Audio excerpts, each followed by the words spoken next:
Brazilian football legend Pelé famously predicted in 1977 that an African nation would win the FIFA World Cup by the year 2000. The reality is an African country winning the World Cup is still far off, as the continent still has to have more than 2 nations progress to the knockout stages in a single tournament. Great teams reached the quarterfinals like Ghana in 2010, Senegal in 2002, or Cameroon in 1990, while other teams blessed with talent bulked under the pressure like the Nigerian Super Eagles of France '98 or the Golden Generation of Ivory Coast. As Africa looks for its first World Cup holder, Qatar 2022 is another pit stop to this long journey, with Salah or Mane already set to miss out on the World Cup. So what if Pele's prediction came true this year at Qatar 2022? What would happen to the African nation and how much news would this be? That's what we'll discuss today on Africa Assemble. If you don't want to subscribe, at least click the like button. If you do subscribe, welcome to the team and greet us in the comment below. And please do not forget to turn on the notification button to never miss our videos, which help us make more content you love about our amazing continent. Let's dive in. First of all, winning the World Cup would be a monumental feat.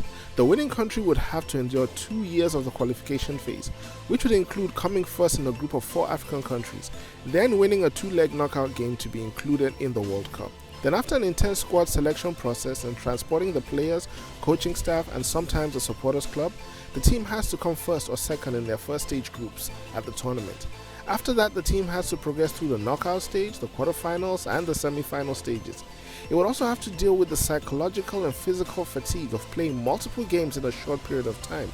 They would also have to deal with the press and media. However, the continent would be fully behind them. The last obstacle would be winning the final game, which would be played on a Sunday and watched by over 3 billion people.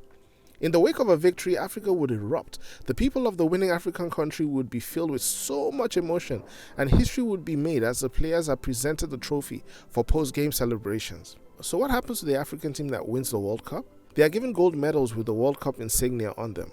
The team is not allowed to keep the trophy though, but are instead presented with a gold replica to keep as the real cup has been stolen before.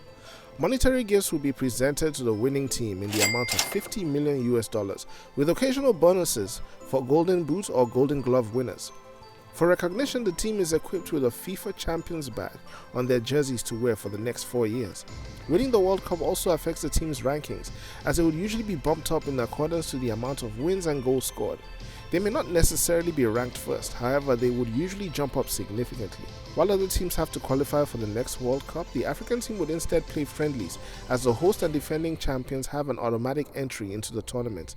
To prove their status as defending champions was not a fluke, the team would focus on having another deep run in the competition, at least if they were certain not to win again. So after all the celebrations and history being made, what else happens to an African team that wins the World Cup? First thing is attention. The team would be on newspapers and TV screens. A parade would definitely be awaiting the team at home, and deals and propositions would swarm the players and the coaches.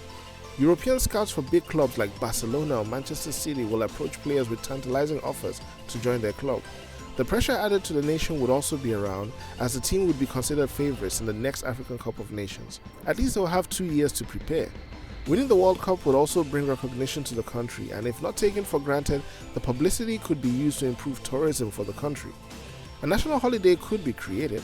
High honors could also be presented by presidential figures, and wonderful stories could be passed down for generations. What do you think? Which African nation has a chance of winning the World Cup this December in Qatar? Which African star are you looking forward to seeing perform on the field? Check out our video here on what if Sadio Mane joined Real Madrid. Do not forget to subscribe and like the video to help us. Comment below to discuss or request a video. Okay, bye now.